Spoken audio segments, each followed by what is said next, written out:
Hello friends, स्वागत है आपका अपने YouTube channel SMC by Bhupendra sir में।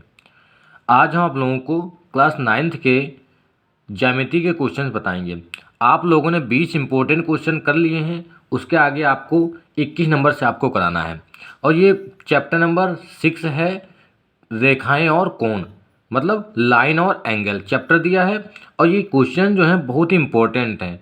ये सारे क्वेश्चंस आपके एग्ज़ाम में आते हैं और कुछ क्वेश्चन ऐसे हैं जो बहुकल्पी में देते हैं, लेकिन उनका सॉल्यूशन जो होता है वो थोड़ा लॉन्ग में हो जाता है। तो आपको पूरे लॉन्ग तरीके से बताया गया है, और अगर आपको जल्दी करना है तो उसको आप लोग शॉर्ट तरीके से भी सीख सकते हैं। पहला क्वेश्चन दिया है, किसी त्रिभुज के कोणों का अनुपात 5:3:7 है, वह त्रिभुज किस प्रकार का होगा। इसमें बताना यह है कि किसी त्रिभुज के कोणों का अनुपात हमें दे रखा है 5:3:7। हमें त्रिभुज बताना है कि त्रिभुज कैसा होगा। न्यून कोण त्रिभुज होगा, समकोण त्रिभुज होगा, समद्विबाहु होगा या अधिक कोण होगा, और समबाहु भी होता है। इस प्रकार का आपको बताना होगा कि त्रिभुज जो है वो कैसा होगा। न्यून कोण आपको पता है कि 90 अंश से कम होता है, और समकोण होता है एक कोण 90 अंश का। समद्विबाहु होता है जिसकी दो भुजाएं बराबर होती हैं, तो इसमें दो कोण बराबर होने चाहिए। और समबाहु में तीनों कोण बराबर होने चाहिए, क्योंकि इसकी तीनों भुजाएं बराबर होती हैं। और अधिक कोण में क्या होता है, 90 अंश से ज़्यादा कोण होने चाहिए। तो ये आपका होता है। तो इसमें हम अगर डायरेक्ट लगाना चाहेंगे तो इसको डायरेक्ट कर सकते हैं। बहुकल्पी में अगर ये क्वेश्चन आ जाता है तो आपको करना होगा कि इन तीनों को जोड़ लेंगे और यहाँ से एक x मान लेंगे, उसका मान निकाल के तीनों को चेक कर लेंगे कि कोण जो है कैसे आएगा। 90 से तीनों कम आने तो न्यून कोण हो जाएगा। तो इसी प्रकार से आपको लगाना होगा, लेकिन हमें पूरा अगर लॉन्ग में लगाना है तो लिख के लगाएंगे। तो इसमें देखते हैं, माना त्रिभुज का पहला कोण बराबर 5x, दूसरा कोण हो गया 3x, क्योंकि 5 पहला था, फिर अनुपात 3 था, फिर अनुपात 7 था। तीसरा कोण हो गया 7x।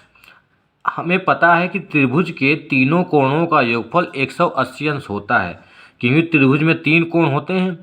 तो उन तीनों का जो योगफल होता है तीनों कोणों का, वो होता है 180। अब तीनों को जोड़ लेंगे, 5x plus 3x plus 7x बराबर 180। 5 3 8, 8 7 15, 15x बराबर हो जाएगा 180। तो x का मान आ गया 180। यहाँ पे ये गुणे में दिया था, गुणे में दिया है तो ये चला जाएगा अपॉन में, इसके बटे में चला जाएगा। तो 180/12, तो जब 180/15, क्योंकि 15 है यहाँ पे, तो 15 से जब भाग करेंगे 180 को तो 15 एकम 15 हो जाएगा। यहाँ पे 18 था तो 3 बचा 0, 15 दूना 30। आप भाग करके भी देख सकते हैं। तो x का मान आ जाएगा 12। लेकिन ये तो x का मान आया, हमें मान निकालने हैं कोण। कोणों का मान निकालना है कि कोण कितने कितने आएंगे। पहला हमने माना था 5x, फिर माना था 3x, फिर माना था 7x। तो ये क्या हो जाएगा, अतः पहला कोण हो जाएगा 5 और x का मान आ गया 12, 12 पंचे 60, ये पहला कोण आ गया आपका। दूसरा कोण बराबर 3 गुणे 12, क्योंकि x था 3x, तो 3 गुणे 12, 12 3 36, दूसरा कोण आ गया। तीसरा कोण, तीसरा हो जाएगा 7 गुणे 12, 12 84, ये हो गया तीसरा कोण। तो पहला कोण आपका आ गया 60 अंश, फिर आ गया 36 अंश, फिर आ गया 84 अंश। ये आपके तीनों कोण आ गए। ये तीनों कोण जो है 90 अंश से कम है। आपको पता है, अगर किसी त्रिभुज के तीनों कोण 90 अंश से कम होते हैं, तीनों कोण 90 अंश से कम होते तो उसको हम न्यून कोण कहते हैं, क्योंकि वो न्यून कोण है, 90 अंश से कम है। और तीनों कोण कम है 90 अंश से, तो ये त्रिभुज कैसा हो जाएगा, त्रिभुज हो जाएगा न्यून कोणीय त्रिभुज हो जाएगा। चूंकि सभी कोण न्यून कोण है, अतः त्रिभुज न्यून कोणीय होगा। यही आपका आंसर हो जाएगा। अगर ऑब्जेक्टिव में दिया है तो आपको न्यून कोणीय वाला ऑप्शन लगा देना है। अगला देखते हैं। अगला है, पी ओ क्यू एक रेखा है, तब x का मान क्या होगा, मतलब x का जो वैल्यू होगा वो कितना आएगा। ये चित्र बना है आपका, चित्र में देख के आपको x का मान बताना है। ये P, ये O है, ये Q है, ये एक रेखा दी है, और ये वाला कोण दिया है 3x, ये वाला कोण दिया है 4x, ये वाला कोण दिया है 40 डिग्री, 40 अंश का।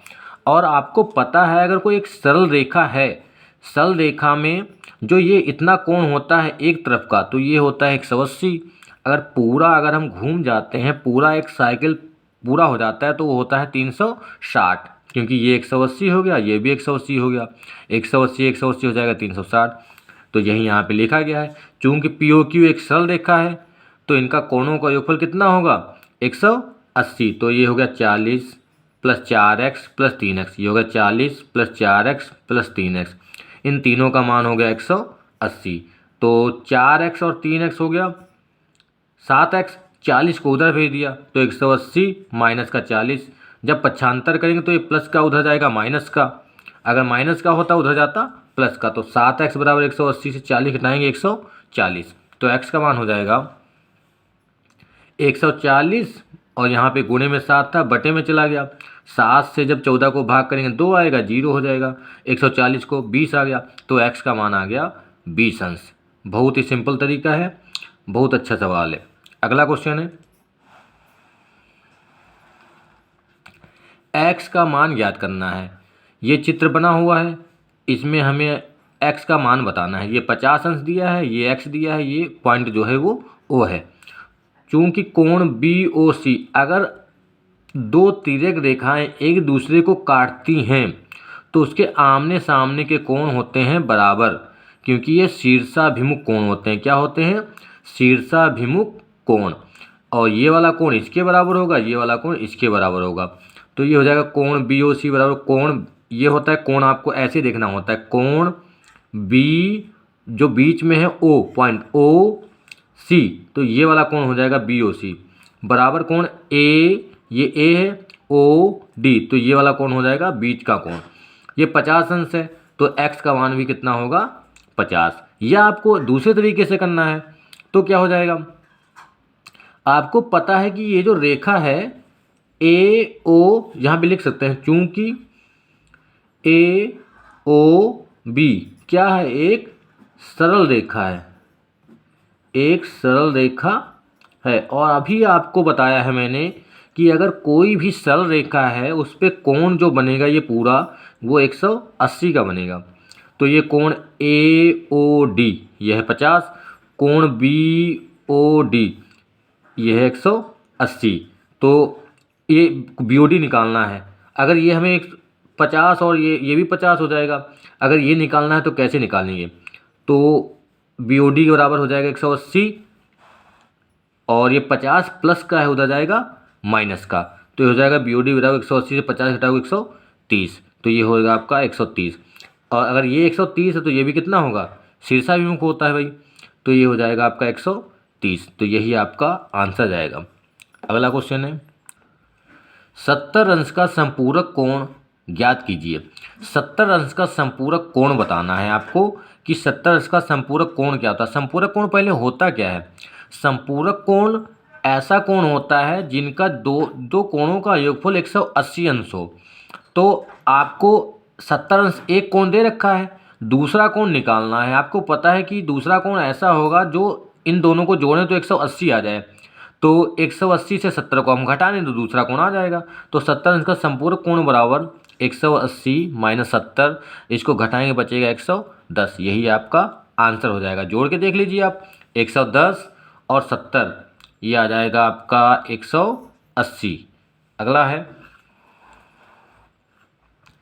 50 अंश का कोटपूरक कोण कितना होगा। 50 अंश का कोटपूरक कोण मतलब इन दोनों का योगफल 90 अंश होता है। संपूरक में 180, कोटपूरक में 90, तो 50 का कोटपूरक कितना हो जाएगा, 50 और 40 90 होता है, तो 50 माइनस 90 माइनस 50, तो इसका आ जाएगा 40। ये आपका आंसर हो जाएगा। इसी प्रकार से आपको बहुत ही अच्छे अच्छे क्वेश्चंस कराए जाएंगे और चैप्टर वाइज आपको जो इम्पोर्टेंट क्वेश्चंस हैं वही कराए जा रहे हैं।